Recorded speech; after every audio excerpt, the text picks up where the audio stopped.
नमस्कार, बहुत स्वागत आप सभी का। जी मध्य प्रदेश छत्तीसगढ़ देख रहे हैं आप और आपके साथ मैं हूं कीर्ति दीक्षित। क्या राहुल गांधी के राजनीतिक गुरु सैम पित्रोदा ने कांग्रेस को फंसा दिया है? क्या तीसरे चरण की वोटिंग के बाद पित्रोदा के बयान से कांग्रेस बैकफुट पर है? ये सवाल तब उठने लगे जब सैम पित्रोदा के बयान पर बीजेपी ने आक्रामक रुख अख्तियार किया। दरअसल सैम पित्रोदा ने एक इंटरव्यू में भारत की विविधता पर चर्चा करते हुए विवादास्पद टिप्पणी कर डाली। आज अग्नि परीक्षा में बात सैम पित्रोदा के विवादित बयान की।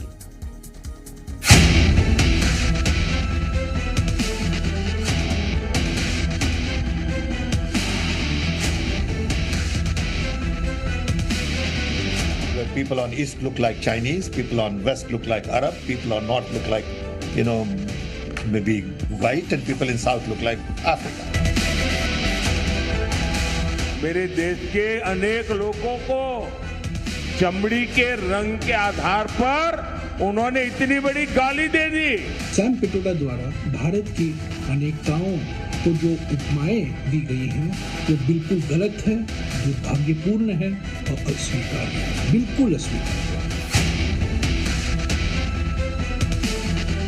वो देश को तोड़ने के अलावा, विभाजन करने की कोशिश के अलावा कांग्रेस दिशाहीन है। सैम पित्रोदा साहब ने ये विषय भारत के अस्तित्व का हो गया है। भारतीय राष्ट्रीय कांग्रेस इन उपमाओं से अपने आप को पूर्ण रूप से अलग करती है और इसका खंडन करती है। भारत को खंड खंड में बांटने वाला बयान है और भारत के नागरिकों का अपमान करने वाला बयान है। वो गालियां देते हैं, दक्षिण भारत उत्तर भारत में बांटते हैं। ये भारत का अपमान है। सैम पित्रोदा अमेरिका में बैठ के क्या बयानबाजी दे रहे हैं? ना हमें उससे कोई लेना देना है, ना ये देश का मुद्दा है और ना ये देश उनकी कही हुई बातों पे किसी तरीके का रिएक्शन देना चाहेगा। इसी तरह की अज्ञानता और इसी तरह की बेवकूफियों ने कांग्रेस जो कभी मुल्क की पार्टी थी, मोहल्ले की मैगी बना दिया है। चुनावी मौसम में सियासी बयानों से तमाम सियासी खेल बनते बिगड़ते हैं, तो वहीं अपने बयानों से कांग्रेस को अक्सर मुश्किलों में डालने वाले सैम पित्रोदा एक बार फिर से चर्चा में है। इस बार पित्रोदा ने अलग अलग राज्यों में रहने वाले भारतीयों की तुलना उनकी त्वचा के रंग के हिसाब से दुनिया के अलग अलग मुल्कों में रहने वाले लोगों से कर डाली है। पित्रोदा के इस बयान के बाद बीजेपी नेता कांग्रेस और राहुल गांधी पर भी निशाना साध रहे हैं। वहीं कांग्रेस ने पित्रोदा के बयान से खुद को अलग कर लिया है। सुनिए क्या है पित्रोदा का बयान और उस पर कैसे मचा है सियासी घमासान।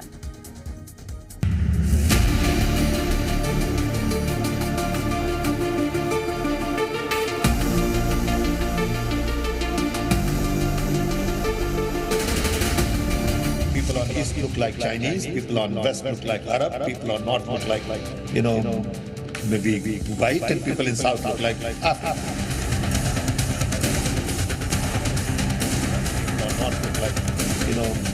भारत को अंदर से तोड़ो और विदेश से जोड़ो, ये इनका कॉन्सेप्ट है।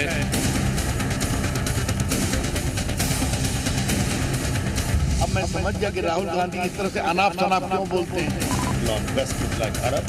मेरा चेहरा मैंने आईना में देखा, कोई तरफ से मुझको साइनेज जैसा नहीं दिखता है। जो भी मैं कहना चाहूँ बर्बाद करे अल्फाज में।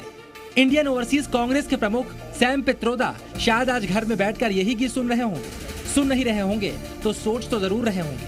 सैम पित्रोदा बात तो भारतीयों की अनेकता में एकता की कर रहे थे, लेकिन इसे समझाते समझाते पहले वो देश की सीमा पार करके चीन और मिडिल ईस्ट तक पहुंचे, फिर भारतीयों की त्वचा का रंग मिलाते मिलाते महाद्वीपों को पार करते हुए यूरोप और अफ्रीका तक भी हुआ।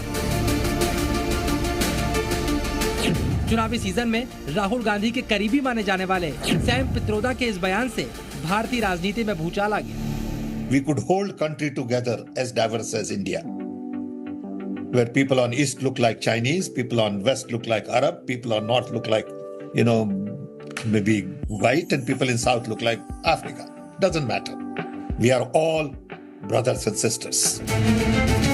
सियासी मौसम में विरोधी पार्टियों के लिए ऐसे बयान संजीवनी की तरह होते हैं। अक्सर अपने बयानों से कांग्रेस की मुसीबत बढ़ाने वाले पित्रोदा के इस बयान को भी बीजेपी ने फौरन लपक लिया और पित्रोदा के बयान का पोस्टमार्टम कर डाला। कांग्रेस की मानसिकता बहुत साफ है। उत्तर दक्षिण में तोड़ो, तमिल हिंदी में तोड़ो, भारत को अंदर से तोड़ो और विदेश से जोड़ो, ये इनका कॉन्सेप्ट है। ये राहुल गांधी जी जो बोलते थे कि भारत का एक्सरे करेंगे, अब वो एक्सरे उनके उस्ताद ने साफ कर दिया। वैसे कांग्रेस को चुनाव के बीच इस बयान के साइड इफेक्ट्स का अंदाजा है, जिसे देखते हुए कांग्रेस ने पित्रोदा के क्रांतिकारी बयान से किनारा करने में देर नहीं लगाई। सैम पित्रोदा द्वारा भारत की अनेकताओं को जो उपमाएं दी गई हैं वो बिल्कुल गलत है, दुर्भाग्यपूर्ण है और अस्वीकार्य है, बिल्कुल अस्वीकार्य है। भारतीय राष्ट्रीय कांग्रेस इन उपमाओं से अपने आप को पूर्ण रूप से अलग करती है और इसका खंडन करती है। हालांकि पित्रोदा सिर्फ भारतीयों की त्वचा के रंग पर नहीं रुके, उन्होंने राम मंदिर पर भी टिप्पणी कर डाली और नेताओं के मंदिर दर्शन को भी सियासत से जोड़ दिया। Freedom, liberty, fraternity is being challenged by Ram Temple and Ram Navami and Prime Minister going to temple all the time and talking not as a national leader but talking as a leader of the BJP.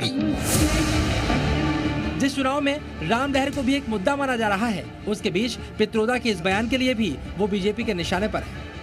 इनको भारत के बारे में समझ ही नहीं है। आप राम मंदिर को बदनाम करने के लिए आप 7 समुंदर पार से खड़े हुए हैं। जिस संस्कृति के बारे में कह रहे हैं कि उसकी वजह से आइडिया ऑफ इंडिया और डेमोक्रेसी कमजोर हुआ, वही हमारी डेमोक्रेसी और विविधता का आधार है।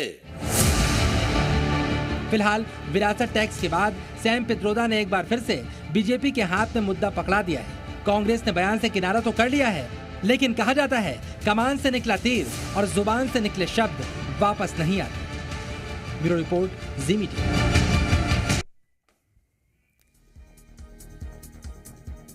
लेकिन अब जो हुआ सो हुआ।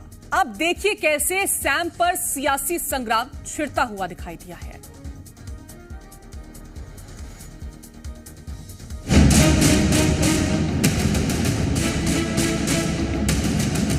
ये राहुल गांधी जी जो बोलते थे कि भारत का एक्सरे करेंगे, वो एक्सरे उनके उस्ताद ने साफ कर दिया। और बड़ी दुखद बात यह है कि वो स्किन कलर के आधार के ऊपर भारतीयों को डिवाइड करने की बात कर रहे हैं।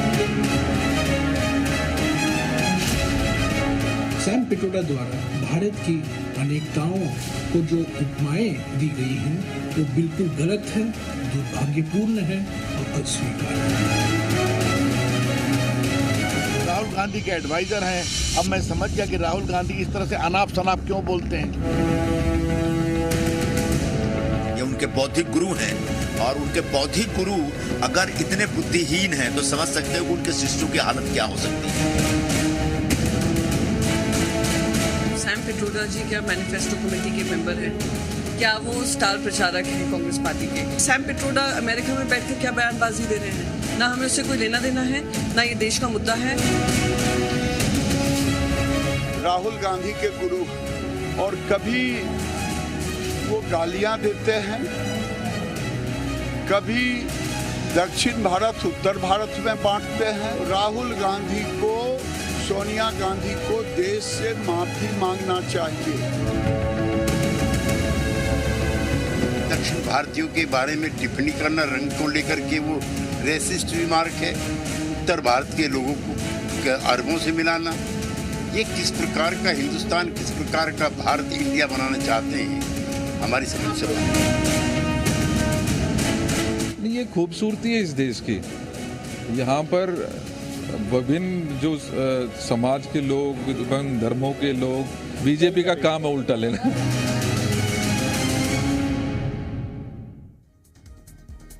तो चलिए आपको पहले सैम पित्रोदा के भारत को लेकर नए ज्ञान के बारे में बता देते हैं। अमेरिका में बैठे बैठे उन्होंने भारत को रंग के आधार पर 4 हिस्सों में बांट दिया। सैम के मुताबिक पूर्वी भारत के लोग चाइनीज जैसे दिखते हैं, पश्चिमी भारत के लोग अरब के लोगों की तरह नजर आते हैं, उत्तर भारत के लोग गोरों की तरह और दक्षिण भारत के लोग अफ्रीकी मूल के लोगों की तरह दिखाई देते हैं। यानी उन्होंने हमारे आपके चेहरे का रंग और जगह को लेकर उन्होंने हमारी आपकी पहचान बताने की कोशिश अपने बयान में की है। अब हम आपको सत्यनारायण गंगाराम पित्रोदा, जिन्हें भारत में लोग सैम पित्रोदा के नाम से ज्यादा जानते हैं, उनके बयान और इसके पहले भी कांग्रेस की मुसीबतें बढ़ा चुके हैं, इसकी लिस्ट काफी लंबी है। चुनाव से पहले सैम पित्रोदा को पता नहीं क्या हो जाता है, जरा उनके विवादित बयानों की आप लिस्ट भी देखिए। सैम पित्रोदा ने 2019 में अंतिम 2 चरणों में, पहले जब दिल्ली और पंजाब में वोटिंग होनी थी, सिख विरोधी दंगों के बारे में क्या कहा है, क्या 1984 का 84 में हुआ तो हुआ, उनके इस बयान पर काफी विवाद हुआ। 2019 में ही पित्रोदा ने कहा, पुलवामा जैसे हमले होते रहते हैं, मैं इन हमलों के बारे में ज्यादा नहीं जानता, ये हर समय होते रहते हैं। मुंबई में भी हमला हुआ था। 2019 में पित्रोदा ने मिडिल क्लास को स्वार्थी ना होने की सलाह दी थी, जिस पर काफी बवाल भी हुआ था। वहीं 2023 में, यानी चुनावी साल से पहले, सैम पित्रोदा ने कहा था, मंदिरों से बेरोजगारी, शिक्षा और स्वास्थ्य जैसी भारत की समस्याओं का हल नहीं होगा। 2024 लोकसभा चुनाव शुरू होने के बाद सैम पित्रोदा ने विरासत टैक्स की बात कह दी थी, जिसे लेकर बीजेपी ने कांग्रेस पर निशाना साधा और अब पित्रोदा के नए बयान पर विवाद शुरू हो चुका है। तो लगातार विवादित बयान सैम पित्रोदा देते नजर आए थे, जो कि लगातार कांग्रेस की मुश्किलें इस चुनावी घड़ी में बढ़ाती हुई नजर आ रही हैं। फिलहाल के लिए अग्नि परीक्षा में इतना ही। आप देखते रहें जी मध्य प्रदेश छत्तीसगढ़।